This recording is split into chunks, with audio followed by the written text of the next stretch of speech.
কেমন আছেন সবাই? লাইফ অ্যান্ড কালার্সের পক্ষ থেকে আমি সৌম্য, আপনাদের হোস্ট অ্যান্ড দোস্ত। আপনাদের সবাইকে স্বাগত জানাই আমাদের কালিম্পং সিরিজের সর্বশেষ পর্বে। এর আগের পর্বে আপনারা দেখেছেন যে আমরা সাক্ষী থেকেছি ঋষভ থেকে এক অপরূপ কাঞ্চনজঙ্ঘার, ঘুরে দেখেছি লাভা ইকো পার্ক, আর তার সাথে ঘুরে দেখেছি লাভা মনাস্ট্রি। আর তারপর গহীন নেওরা ভ্যালি ফরেস্টের ভেতর দিয়ে কোলাখাম হয়ে পৌঁছে গেছি ছাঙ্গে ফলসে। সেখানে 900 মিটার ট্রেক করে দেখেছি অনবদ্য ছাঙ্গে ফলসের রূপ। আর ফেরার পথে অকস্মাৎ দেখা দিয়েছে নেওরা ভ্যালি ফরেস্টের রেয়ারেস্ট স্পিসিস রেড পান্ডার দল। আশা করি সেই পর্ব আপনাদের মনে নাড়া দিতে পেরেছে। আর যদি সেই পর্ব মিস করে থাকেন তাহলে উপরের আই বাটন ও নিজের ডেসক্রিপশন বক্সে লিঙ্ক দেওয়া থাকলো, আগে সেই পর্বটি দেখে নিন, তারপর আজকের গল্পে ফিরুন। নাহলে আজকের গল্পের কন্টিনিউটি বুঝতে কিন্তু অসুবিধা হবে। আজ এই পর্বে থাকবে আমাদের কোলাখাম থেকে পাহাড়ি পথ ধরে কালিম্পংয়ের আরেক অফবিট কিন্তু অপূর্ব পাহাড়ি জনপদ ঝান্ডির গল্প।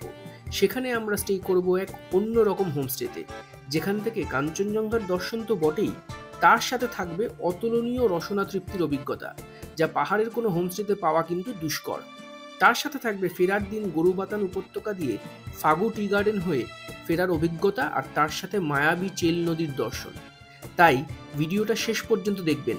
আশা করি একটা সুন্দর মানস ভ্রমণের তৃপ্তি ঘরে বসেই আপনারা পাবেন। চলুন তাহলে এগোনো যাক ঝান্ডির পথে।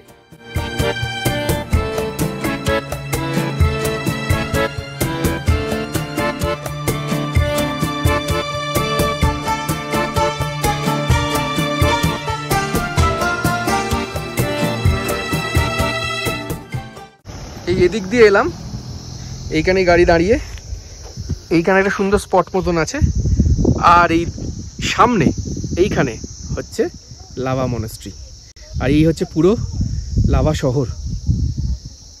কি সুন্দর লাগছে দেখতে, দেখুন, অসাধারণ ভিউ, অসাধারণ ভিউ। আর একদম ওপরে ওই দিকে আছে আই লাভ লাভার যে এমব্লেম, যেখান থেকে আমরা প্রথম স্পট আজকে, সেইটা দুর্ধর্ষ লাগছে। Very nice, very nice. এই জন্যই বলি জার্নিটাই আসল, ডেস্টিনেশন তো পৌঁছবই, বা জার্নিটাই উপভোগ্য। ঝান্ডি পৌঁছানোর রাস্তাটাই অপরূপ। কোথাও ঘন পাইনের জঙ্গল, কোথাও বা সাজানো চা বাগান, আর তাদের উপরে জমতে থাকা ভেজা কুয়াশা। সে এক মায়াবী অনুভূতি।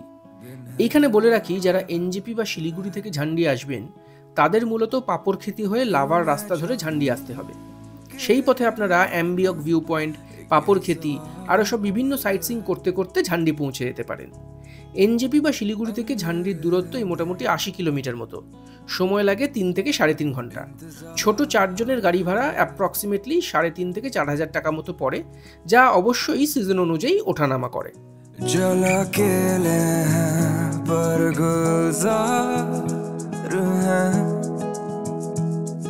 এই দেখুন, কথা বলতে বলতে আমরা কিন্তু অলরেডি এখানকার one of the most well known tea estate Sambiong tea estate পেরিয়ে গেলাম।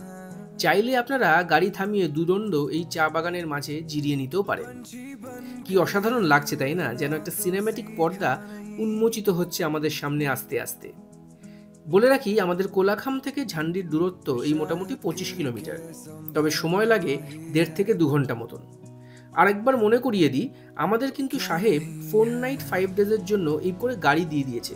ডেসক্রিপশনে ডিটেল কস্ট প্রত্যেক ভিডিওতেই দেওয়া থাকছে, আর থাকছে সাহেবের নাম্বারও। और क्या नहीं है और क्या सही है। বলতে বলতেই আমরা ঢুকছি আমাদের আজকের গন্তব্য ঝান্ডি হেভেন হোমস্টে। আমরা এসে দাঁড়ালাম এই ঝান্ডি হেভেন হোমস্টের সামনে। এতক্ষণ এখানে পৌঁছলাম, আসতে 4টে বাজলো। ঝান্ডি যে ভিউ পয়েন্ট সেটার খুব কাছে এই হোমস্টেটা। নামার রাস্তাটা একটু এবড়ো খেবড়ো আছে, বাট এখন ভেতরে যাব, দেখবো আর আপনাদেরও দেখাবো। তো আসতে এখানে ঝান্ডি হেভেন হোমস্টেতে থ্যাংক ইউ, এরকম একটা ওয়েলকাম প্যাক দিল। এটা দেখবো কি আছে এটার মধ্যে, বাট ভালো লাগলো পেয়ে। এই লোকেশনটা কিন্তু দুর্ধর্ষ যেটা লাগছে, একদম এখানেই ভিউ পয়েন্ট না, সামনেই ভিউ পয়েন্ট, দুর্ধর্ষ লোকেশন। একটা ওয়ার্ম ওয়েলকাম পেয়ে মনটা ভালো হয়ে গেল। ঝান্ডি হেভেন হোমস্টের অ্যাপ্রোচ রোডটা বেশ খারাপ হলেও হোমস্টের লোকেশনটা বেশ নিরিবিলি আর ভালো। ঢুকতেই সুন্দর ছোট একটা লন মতন এরিয়া, সামনে একটা ট্রি হাউসের মতন দেখলাম, যেখানে উঠলে সামনের ভ্যালির একটা অসাধারণ ভিউ পাওয়া যায়। সেটার পরেই ছবির মতো সুন্দর 7টা রুম কাম কটেজ টাইপের রুমস। প্রত্যেকটা রুমের ইন্টেরিয়রই সেম। সামনে একটা ছোট বসবার জায়গা, তারপর রুমের ভেতর ঢুকতেই সুন্দর ম্যাট বেছানো ফ্লোরিং, তার উপর একটা ডাবল বেড যেখানে 3 জন অনায়াসে থাকা যায়, আর তার সঙ্গে একটা ছোট সোফা কাম ডিভান মতন, সেখানেও একজন থাকা যেতে পারে। ইন্টেরিয়র ওয়ালসগুলো দেখতে ফাইবার মেটেরিয়ালের মনে হলেও পরে জেনেছিলাম ওগুলো স্পেশাল একটা বাঁশের স্পেসিফিক উইভিং দিয়ে তৈরি ডেকর। বেশ ভালো লাগলো। রুমের বেসিক অ্যামিনিটিস সবই আছে, আর বাথরুমে 24 আওয়ার্স রানিং হট ওয়াটারও পেয়ে যাবেন। বিকেল হয়ে গেছে, আর সেই লাভাতে ব্রেকফাস্ট করার পর আর কিছুই খাওয়া হয়নি, তাই ব্যাগপত্র রেখে সবার আগে ছুটলাম লাঞ্চ করতে। আর সেখানেই হোমস্টের ওনার সন্দীপ রয়ের সাথেও পরিচয় হলো। কোনটা? এটা করলা ভাজা, উচ্ছে ভাজা। আর এটা কি শাক? এটা মূলো শাক। আচ্ছা, আর এটা পটল বাটা। পটল বাটা। আর এটা বটবটি, এটা লাউ ঘন্ট। আচ্ছা, লাউ ঘন্ট। আচ্ছা, এইটা কি? বড়ি। বড়ি বড়ি ভাজা, ছোট বড়ি ভাজা। ডাল, এখানটায় ও মাছ। এটা মাছ। সেলাই আয়োজন। এলাই আলো। আর মাছটা দিয়েছে। জেনারেলি এত খাবার তো জেনারেলি সেট মেনুতে থাকে না। এদের এই ঝান্ডি হেভেন হোমস্টে ইউএসপি একটা এটাই, যেখানে খাওয়ার দাওয়ার প্রচন্ড ভালো। তো সেটারই আমরা মানে প্রত্যক্ষ প্রমাণ পেলাম যে একটা এতগুলো ডিশ দিয়েছে, মানে উচ্ছে ভাজা থেকে শাক ভাজা থেকে বড়ি, লাউ, পটল বাটা, মানে কোনো কিছু বাকি নেই। পটল বাটাটা নতুন আইটেম বলো। হ্যাঁ, পটল বাটাটা নতুন আইটেম। পটল বাটাটা আমি সত্যি কোনোদিন খাইনি। আর সঙ্গে এখানে মাছ দিয়েছে। মাছের পিস যথেষ্ট বড়। মাছের পিস যথেষ্ট বড়। আর এখানে আবার চিপসের মতো দিয়েছে। হ্যাঁ, এটা পাপড় ভাজা। এটা এদের পাপড় ভাজা। আবার ডাল দিয়েছে। ডাল দিয়েছে, তার সঙ্গে হচ্ছে বড়ি ভাজা। হ্যাঁ, ছোট্ট ছোট্ট বড়ি, না কি মিষ্টি। খেয়ে দেখি এরকম। পটল বাটাটা অসাধারণ খেতে। এখানে আমি ফার্স্ট টাইম খাচ্ছি পটল বাটা, আগে কোনোদিন খাইনি। আর এই দাদা আমাদের সঙ্গে বসে আছে, একদম অতিথির মতন আপ্যায়ন করে খাওয়াচ্ছে। সত্যি তাই। ব্যবহারটাই কিন্তু মেন। হোমস্টে অনেক আছে, কিন্তু ব্যবহারটা মেন। আমরা তো ব্যবহার পেয়ে খুবই আপ্লুত। আর এত আইটেম তো আমি বোধহয় কোনো মানে হোমস্টেতে দেখিনি। না, এতগুলো আইটেম আমি দেখিনি কোথাও সত্যি। আর প্রত্যেকটা রান্না অসাধারণ হয়েছে, মানে সেই উচ্ছে ভাজা থেকে আরম্ভ করে এই পটল বাটাটা টু গুড।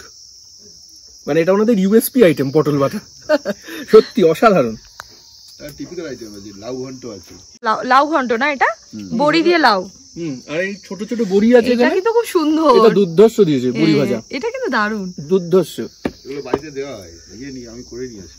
তাই ধরুন একদিন বেগুনি করলাম, পাপড় করলাম, একদিন এটা করি আর বড়ি করি। বাহ, ঘুরিয়ে ফিরে করা। বাহ। আর সব থেকে বড় কথা, এত বেলা এসে আমরা খাচ্ছি, কিন্তু খাবার পুরো গরম গরম, একদম গরম।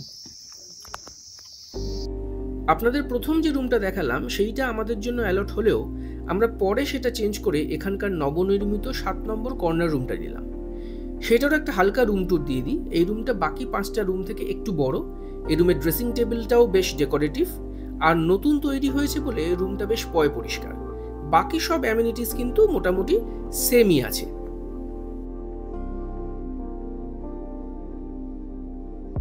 আচ্ছা, ঢুকতেই আমাদের যে ওয়েলকাম কিটটা দেওয়া হয়েছিল তাতে কি আছে একটু দেখে নিই। অনেক কিছুই দিয়েছে। আছে একটা টর্চ, সাবান, shampoo, body lotion, dental kit, চিরুনি আর রেজার। রুমে যে টি কিট দেওয়া হয়েছে তাতেও ছিল নতুনত্বের ছোঁয়া। এনারা টি ব্যাগের জায়গায় দিয়েছেন পুরো চা পাতার কৌটো, তার সাথে চিনির ডিব্বা, এদিকে দিয়েছে গুঁড়ো দুধ, তার সঙ্গে চামচ, ছাঁকনি সবই দিয়ে দিয়েছেন, যাতে যারা রুমে আছেন তারা এই ঠান্ডায় যখন ইচ্ছে চা তৈরি করে খেতে পারেন। সন্ধ্যে 6টা বাজতেই আমাদের দেয়া হলো ইভিনিং স্ন্যাক্স, ফ্রেঞ্চ ফ্রাইজ আর তার সাথে চা। রাতে ডিনারে আমরা নিলাম রুটি, ফুলকপির ডালনা আর তার সঙ্গে চিকেন কষা। চিকেন কষাটা অমায়িক খেতে হয়েছিল, আর তার সাথে সন্দীপবাবুর আপ্যায়ন, যেন আইসিং অন দ্য কেক যাকে বলে। খেয়ে দিয়ে সেদিন রাতে আমরা তাড়াতাড়ি শুয়ে পড়লাম, কারণ পরদিন কাঞ্চনজঙ্ঘা দেখার আশা আছে।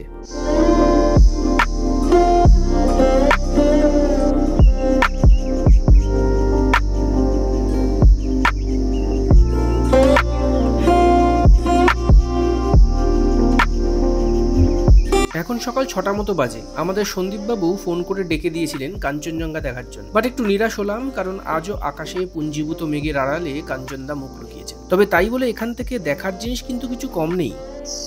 সকালবেলা সূর্যের আলো পড়েছে আজকে, আর অসাধারণ লাগছে ভ্যালিটা। আর ওই পেছনে দূরে আমি দেখাচ্ছি, ওই দিকে ওখানে সিকিমের নাথুলা রেঞ্জ, তার হালকা আভাস দেখা যাচ্ছে। ওই যে এঁকে বেঁকে পাহাড়ের চূড়াগুলো, ওইগুলো হচ্ছে নাথুলা রেঞ্জ। সকালে আর একটু পরিষ্কার বোঝা যাচ্ছিল, এখনও যাচ্ছে, আস্তে আস্তে মেঘ ঢেকে দিচ্ছে, বাট এখান থেকে এই ঝান্ডির এই হোমস্টে থেকে, ঝান্ডি হেভেন থেকে পরিষ্কার নাথুলা রেঞ্জ বোঝা যায়। আর এই দিকে কাঞ্চনজঙ্ঘাও বোঝা যায়, বাট আনফর্চুনেটলি আজকে সকালবেলা আবার ফগ ছিল। এখন যদিও ক্লিয়ার, বাট কাঞ্চনজঙ্ঘা দেখার মতন ক্লিয়ারেন্স নেই। সকাল সকাল চা দিয়ে গেছিলো, চা বিস্কিট সব কিছুই দিয়ে গেছিলো। এখন সন্দীপবাবু এসেছিলেন আমার সকালবেলা খবর নিতে, উঠেছি কিনা, সব কিছু ঠিকঠাক আছে কিনা।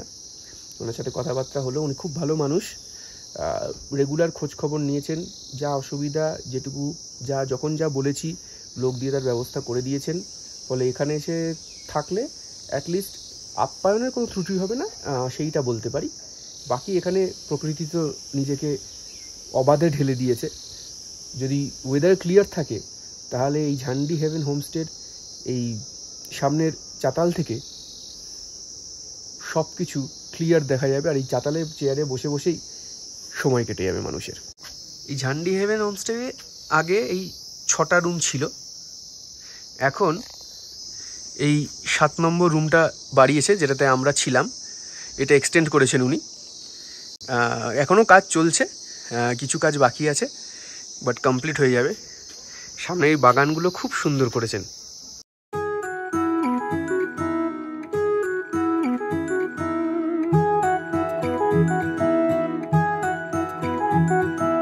नन्ही सी चाल में पंखों सी बात है, बादल पे है कदम इनके,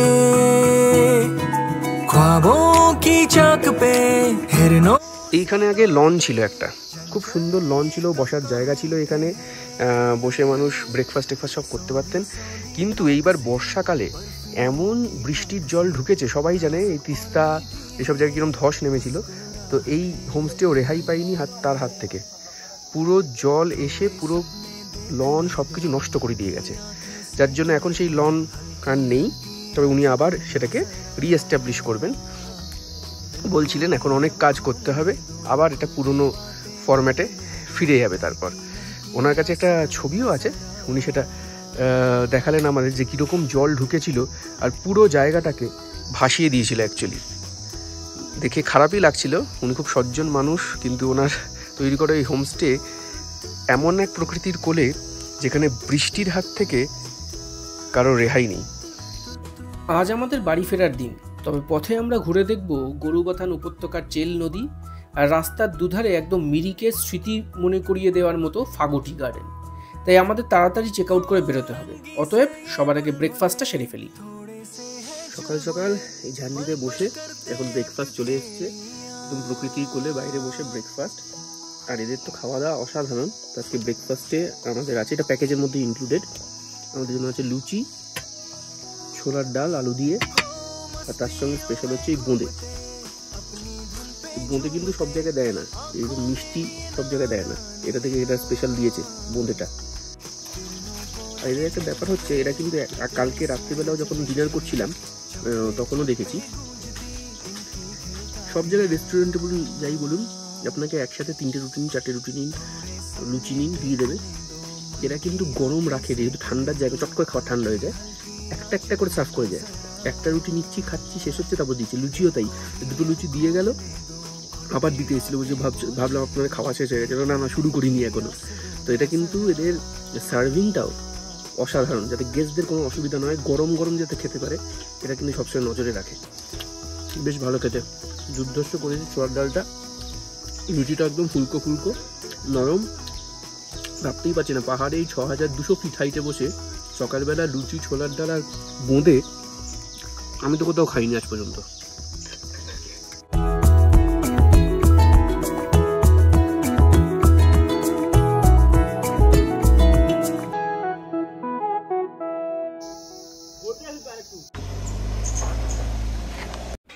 এখন ঠিক 9টা মতো বাজে। ঝান্ডি হেভেন হোমস্টেকে বিদায় জানিয়ে আমাদের রিটার্ন জার্নি শুরু হলো। তবে সবার আগে আমরা যাব ঝান্ডি ভিউ পয়েন্ট, যেখান থেকে এই ঝান্ডির অসাধারণ পার্বত্য সৌন্দর্যকে উপভোগ করা যায়। চলুন আগে সেই জায়গাটা ঘুরে আসি।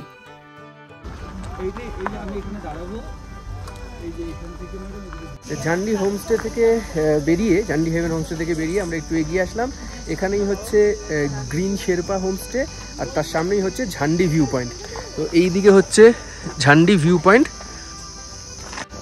এই যে সামনে দেখছেন এইখানে হচ্ছে পুরো ভ্যালি, এখন পুরো মেঘ জমে আছে ভ্যালিটাতে, তাই কিছুই দেখা যাচ্ছে না। না হলে এইখান দিয়ে গরুবাতান চালসা অবধি পুরো ভিউ ক্লিয়ার থাকে। কালকে রাতে ছিল, সাহেব এসছিল এখানে রাতের বেলায়, তো আকাশ পরিষ্কার থাকলে এই যেমন নিচের রাস্তা দেখা যাচ্ছে, এরকম পুরো গরুবাতান চালসা অবধি পুরোটা দেখা যায়। আপনারা এখানে পেয়ে যাবেন শেরপা হোমস্টে। শেরপা হোমস্টেটা একদম ভিউ পয়েন্টের সামনে। হ্যাঁ, এই যে শেরপা হোমস্টে। আমরা এই কন্ট্যাক্ট নাম্বারটা আপনাদের সাথে স্ক্রিনে শেয়ার করে দেবো, নিয়েছি। তো আপনারা চাইলে এখানেও থাকতে পারেন। এখানে দেখছিলাম ওদিকে ভিউটাও খুব সুন্দর। হ্যাঁ, এদের একটা ডাইনিং এর মতন আছে, যেটা ওপেন ভ্যালিতে মনে হচ্ছে বসার জায়গাটা, সেখান থেকে খুব সুন্দর ভিউ হবে। কন্ট্যাক্ট করে নেবেন যদি থাকেন, তো এটাও থাকতে পারেন। আবার আসার সময় দেখলাম ফ্লোরা অ্যান্ড ফনা, ওটাও একটা হোমস্টে। মানে এই রাস্তাতেই আপনি ভিউ পয়েন্টে আসার সময় আরো 2-3-4টে হোমস্টে পেয়ে যাবেন। অনেকগুলোই আছে, যেটা আপনাদের চয়েস সেখানেই থাকবে।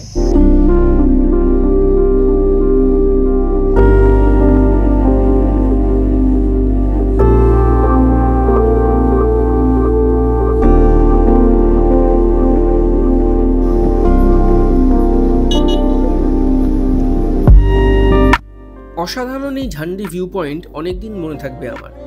ইচ্ছে রইল আবার এসে একবার কাটিয়ে যাওয়ার। ও, একটা কথা বলতে তো ভুলেই গেছি। ঝান্ডির সব ভালোর মধ্যে একটা নেগেটিভ না হলেও কনসার্নিং পয়েন্ট সাহেব আমাদের বলল। ঝান্ডি কিন্তু জোঁকের জন্য ফেমাস। সাহেবের মতে একবেলাও যদি ঝান্ডিতে বৃষ্টি হয় তাহলে নাকি হোমস্টের যেখানে বেরিয়ে আমরা প্রকৃতি অনুভব করছিলাম, সারা গায়ে নাকি জোক নিয়ে ঘরে ঢুকতাম। এতটাই ডেঞ্জারাস ঝান্ডির জোকের কারণে। তাই যারা ঝান্ডি আসছেন, বিশেষত বর্ষা বা তার আশেপাশের সময় নেসেসারি প্রিকশনস কিন্তু ক্যারি করবেন।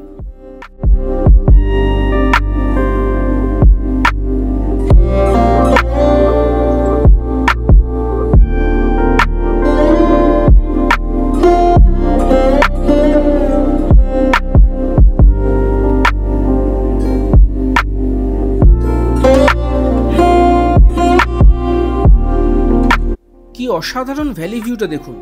ওই পাশ দিয়ে দেখা যাচ্ছে লাভা যাওয়ার রাস্তা, মানে যে পথ দিয়ে আপনারা লাভা আসবেন। আর আমরা যাচ্ছি এই গরুবাতান রোড ধরে। বলতে বলতে আমরা আস্তে আস্তে ফাগু টি গার্ডেনের মধ্যে দিয়ে যাচ্ছি। এই ফাগু টি গার্ডেন আমাদের একদম মিরিকের কথা মনে করিয়ে দিচ্ছে। দার্জিলিং যাওয়া আসার পথে মিরিকের গোপালধারা টি এস্টেটের সঙ্গে কি অসাধারণ সাদৃশ্য না? অদ্ভুত সুন্দর জায়গা। এই ফাগু টি গার্ডেন কিন্তু এই দিকের one of the largest tea estate. আচ্ছা, এখানেও একটা কথা বলে রাখি, এই পথের সিনিক ভিউ অসাধারণ হলেও রাস্তার অবস্থা কিন্তু অত্যন্ত খারাপ। তাই আপাতত যারা গরুবাথান হয়ে ঝান্ডি আসার কথা ভাবছেন, তারা একটু আপনাদের হোমস্টের মালিকের সাথে কথা বলে রাস্তার অবস্থা জেনে আসবেন। সত্যি এই রাস্তার কন্ডিশন যদি ওই পাশের লাভার মতো করে দেওয়া যেত, তাহলে কিন্তু গরুবাথান হয়ে ফাগু টি এস্টেটের মধ্যে দিয়ে ঝান্ডি যাওয়ার রাস্তা হতো একদম মিরিকের রুটের মতোই সুন্দর, তাতে কোনো সন্দেহ নেই। Titanic view point. হ্যাঁ, টাইটানিক ভিউ পয়েন্ট। হ্যাঁ, এটা হচ্ছে টাইটানিক ভিউ পয়েন্ট। ওখান থেকে ক্লিয়ার হচ্ছে স্যার এই রিভারটা আর এই পাহাড়। আচ্ছা,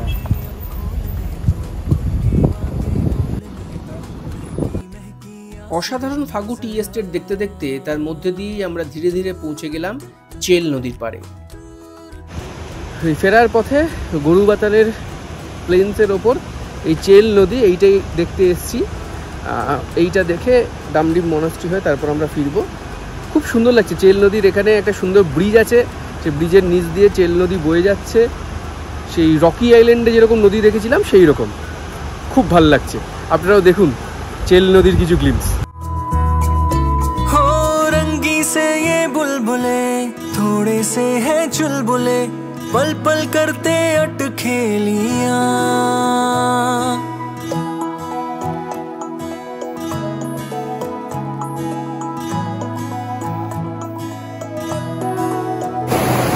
জল এখন ঠান্ডা, অসাধারণ লাগছে। কি সুন্দর এখানে পাহাড়, প্লেন্স আর এই রকি ল্যান্ডস্কেপের মধ্যে দিয়ে চেল নদী বয়ে যাচ্ছে। অসাধারণ লাগছে, অসাধারণ অনুভূতি। যারা ফিরবেন আইদার যাওয়ার পথে বা ফেরার পথে, লাভা থেকে হোক বা এরকম ঝান্ডি থেকে হোক, এই চেল নদীটা কিন্তু দেখে ফিরবেন। এটা কিন্তু একটা মাস্ট ভিজিট স্পট আমার মতে অন্তত।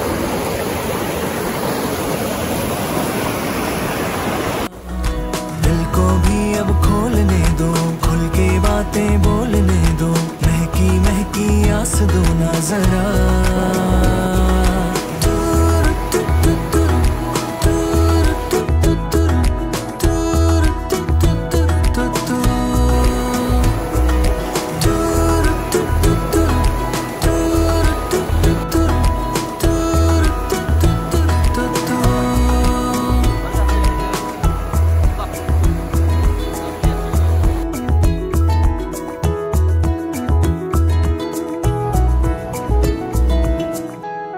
আচ্ছা, এই দেখুন লেখা আছে আপার ফাগু চেলখোলা পিকনিক স্পট। মানে এখানে কিন্তু শীতকালে এই নদীর ধারে পিকনিক করার জন্য প্রচুর মানুষের সমাগম হয়। আর হবে নাই বা কেন, এত সুন্দর যদি প্রকৃতি স্টেজ ক্রিয়েট করে রাখে তাহলে সেই জায়গার অংশীদার হতে তো যে কোনো মানুষ চাইবে। সমতলে নেমে এসেছি, বেশ গরম লাগছে এখন। সাহেব এবার আমাদের নিয়ে যাচ্ছে আমাদের এই ফিরতি পথের শেষ ট্যুরিস্ট স্পট, এই সমতল উপত্যকার একমাত্র বিখ্যাত মনাস্ট্রি ডামডিম মনাস্ট্রি। এখন আমরা গোর্খাল্যান্ড মার্কেট ক্রস করছি।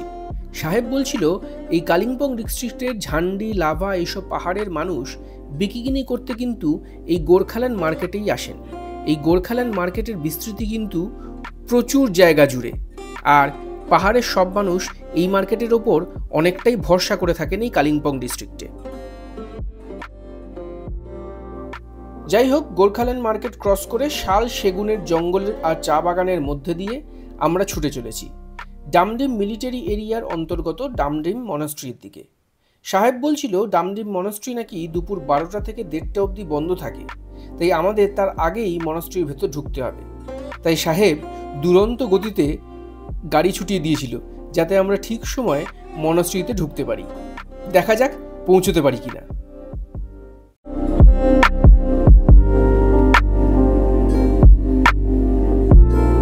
তো আমরা এখন দাঁড়িয়ে এসেছি এই বোকার ওভার চিমিলিং institute, basically Damdim monastery, Damdim military এরিয়ার মধ্যে দিয়ে এলাম। এসে ডামডিম মনাস্ট্রি ভেতরে বিশাল বড় সুবিশাল পার্ক আছে, একটা মনাস্ট্রি আছে। এখানে কিছু ট্যুরিস্ট দাঁড়িয়েছিলেন, তাদের সাথে কথা বলছিলাম। তার মধ্যে দুজন ভেতরে জাস্ট ঘুরে এসেছেন, বলছে ভেতরে ঢুকলে আর বেরোতে মন চায় না। কিন্তু আনফর্চুনেটলি আমরা সেটা আপনাদের দেখাতে পারছি না, কারণ আমরা যতক্ষণে এসছি ততক্ষণে মন্দির ক্লোজ হয়ে গেছে। সাহেব আমাদের বলেছিল যে এটা 12টায় মন্দির ক্লোজ, মানে মনাস্ট্রিটা ক্লোজ 12টার সময়, তার মধ্যে ঢুকতে হবে। তাই ও ফাস্ট চালিয়ে এনেছে, কিন্তু এসে এখানে দেখলাম 12টা থেকে 1:15 লাঞ্চ টাইম ছিল, সেটা এগিয়ে এনেছে এখন হয়ে 11:30 থেকে 1টা করে দিয়েছে। আর আমরা ঢুকেছি এখানে 11:40। এসে দেখছি অনেক ট্যুরিস্টই দাঁড়িয়েছিলেন, তারাও দেখতে পারলেন না, আমরাও ভেতরে ঢুকতে পারলাম না। তো তাদের ফিডব্যাকটাই দিলাম যারা জাস্ট বেরিয়েছেন, যে ভেতরটা খুব সুন্দর। তো আপনারা যারা আসবেন এদিকে, যেখানেই ফিরুন, মানে যেখানেই ঘুরতে আসুন নর্থ বেঙ্গলে, ফেরার সময় বা যাওয়ার সময় যে কোনো একটা সময় আপনারা প্ল্যান করে নেবেন যাতে এই ডামডিম মনাস্ট্রিটা ঘুরে যেতে পারেন। এটা খুব আকর্ষণীয় একটা মনাস্ট্রি, সমতলে, যেটা সাহেবও বললো সমতলে জেনারেলি কোনো মনাস্ট্রি দেখা যায় না, সব মনাস্ট্রি পাহাড়ে। সমতলে এই ডামডিম মোটামুটি এই এরিয়ার একমাত্র মনাস্ট্রি, তো এবং বিশাল জায়গা জুড়ে। তো সেইটা অবশ্যই আসলে আপনারা ভিজিট করবেন। আমরা এবার করতে পারলাম না, চেষ্টা করব নেক্সট ট্যুরে যখন আসবো তখন যেন ডামডিম মনাস্ট্রি আমরা কভার করতে পারি।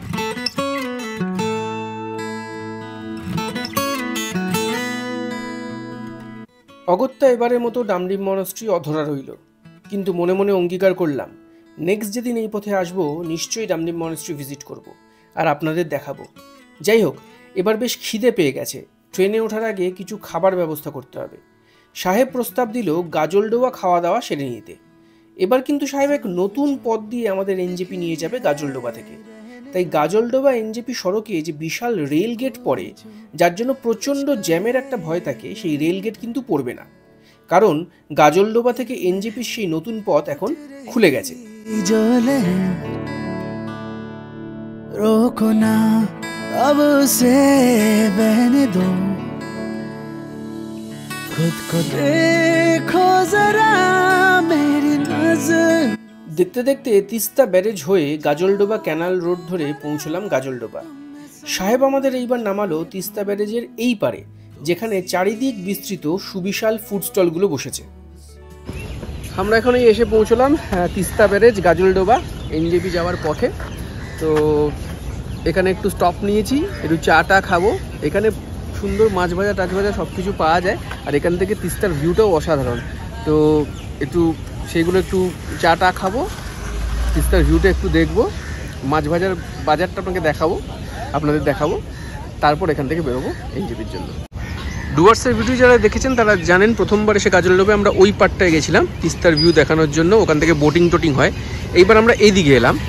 এইদিকে হচ্ছে পুরো বিস্তৃত মাছ ভাজার মার্কেটটা, বিভিন্ন ধরনের মাছ ভাজা এখানে পাওয়া যায়, চাটাও সম্ভবত পাওয়া যায়। এখানে বসে খাওয়ার জায়গা আছে, আর এর ভেতর দিয়ে আছে বিভিন্ন স্টলস। আর ওইদিকে আছে তিস্তার ভিউ, অসাধারণ তিস্তার ভিউ আছে। চারিদিকে প্রচুর মাছ ভাজার সমাহার, চিংড়ির বড়া থেকে লোটে, কাঁকড়া, বরলি, মৌরলা, তোপসে, আরও কত কি, সব ফ্রেশ ওয়াটার ফিশ। এই তিস্তার গর্ব থেকেই ধরে আনা। দেখেই জিভে জল আর পেটে খিদে দুটোই চলে আসলো হুড়মুড়িয়ে। এগুলো কি মাছ গো? বরলি মাছ? বরলি আছে, বাটা আছে, পাথর কাটা আছে, মহাশোল আছে, কি খাবেন? আচ্ছা, বরলি মাছ কত করে গো? বরলি মাছ প্লেট 200 টাকা। আচ্ছা, এটা কি মাছ এত বড়টা? মহাশোল। আর এই চিংড়িগুলো কি গলদা না? গলদা সব। চিংড়ি কত করে?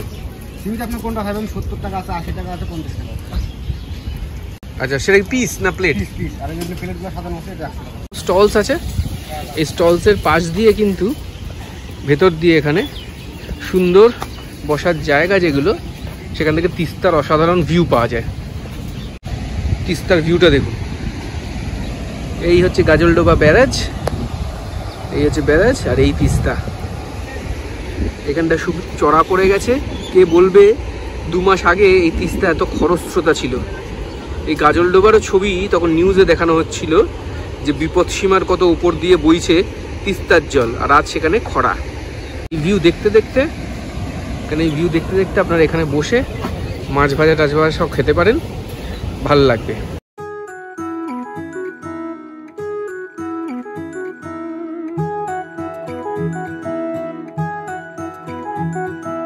नन्ही सी चाल में पंखों सी बात है, बादल पे है कदम इनके, ख्वाबों की। আমরা একটু লাইট খাবো বলে 2 প্লেট চিংড়ির বড়া নিয়ে নিলাম। 2 রকমের সস দিয়ে অসাধারণ লেগেছিল চিংড়ির বড়াগুলো, আর সঙ্গে সুবিশাল তিস্তার ভিউ। আর কি চাই? যাই হোক, তাড়াতাড়ি খাবার শেষ করে রওনা হলাম স্টেশনের পথে। এবার একটু সাহেবের সাথে কিছু কথা সেরে নেওয়া যাক। গাজলডোবা থেকে এখন বেরিয়ে গেলাম, এখন আমরা যাচ্ছি এনজেপির পথে। আমাদের ট্রিপ শেষ, খুব ভালো একটা ট্যুর করলাম, আর আমাদের ট্যুর করালো আবার সাহেব।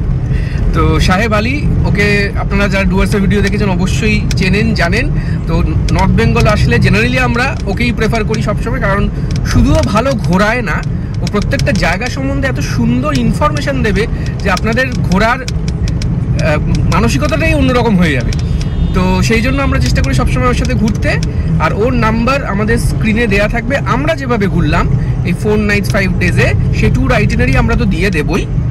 পুরোটা সাহেবই ব্যবস্থাপনা করে দিয়েছিল, সাহেবের থ্রুতে আমরা ঘুরেছি, সাহেবের গাড়ি নিয়ে। তো আপনারা যদি এইভাবে এই ট্যুর করতে চান সাহেবের থ্রুতে, তাহলে স্ক্রিনে দেওয়া নম্বর থেকে সাহেবকে ফোন করে নেবেন। ও কিন্তু গাড়ির ব্যবস্থা থেকে আরম্ভ করে সব কিছু আপনাদের জন্য করে দেবে। আর কি প্যাকেজ, কি কস্ট আমাদের ট্যুরে পড়েছে সেটা আমরা ডেসক্রিপশন বক্সে পরে দিয়ে দেবো, সেখান থেকে আপনি দেখে নেবেন। এবং সেই ট্যুর, এই রেট কিন্তু মনে রাখবেন, পাহাড়ে সবসময় রেট ওঠানামা করে। সো সিজন টাইমে, অফ সিজনে রেটস কিন্তু আলাদা হয়, এই রেট কিন্তু বাঁধা হয় না। তো আপনারা যখন কল করবেন সেই সময় যা রেট চলবে সেটা সাহেবের থেকে জেনে নিয়ে সেই অনুযায়ী আপনারা বুক করে নেবেন। থ্যাংক ইউ সাহেব আমাদের ঘোরানোর জন্য।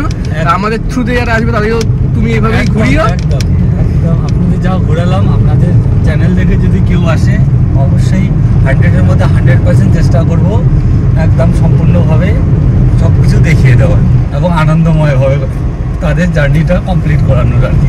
রাস্তাটা নতুন খুলেছে। হ্যাঁ, এই রাস্তাটা নতুন খুলে দিল। তারপর শিলিগুড়ি পর্যন্ত আপনারা এই ক্যানেল ধরেই চলে যেতে পারবেন। আচ্ছা, আমাদের এইবারের কালিম্পং ট্যুর এখানেই শেষ। আমাদের এবার এনজেপি থেকে down to 2302 Vande Bharat express ধরে কলকাতায় ফিরে যাওয়ার পালা। অনেক জায়গা এখনও অধরা, অনেক জায়গা এক্সপ্লোর করা বাকি। নিশ্চয়ই আবার কখনো ফিরে আসবো এখানে খুব শিগগির। তবে আপনাদের কেমন লাগলো এই 4 nights 5 days Kalimpong offbeat tour অবশ্যই কমেন্ট করে জানাবেন। যদি আজকের ভিডিও এবং এই সিরিজ ভালো লেগে থাকে তবে একটু লাইক করে দিয়ে আপনাদের সমর্থন জানাবেন। আর চ্যানেলে যারা নতুন তাদের একান্ত অনুরোধ, আমাদের ভিডিও ভালো লাগলে একটু সাবস্ক্রাইব করে পাশে থাকবেন, আমাদের তাহলে ভিডিও বানানোর উৎসাহ বাড়ে। আজ এই পর্যন্তই, দেখা হবে আবার পরের ভিডিওতে। ততদিন ভালো থাকবেন, সুস্থ থাকবেন। আজকের মতো life and colours signing off.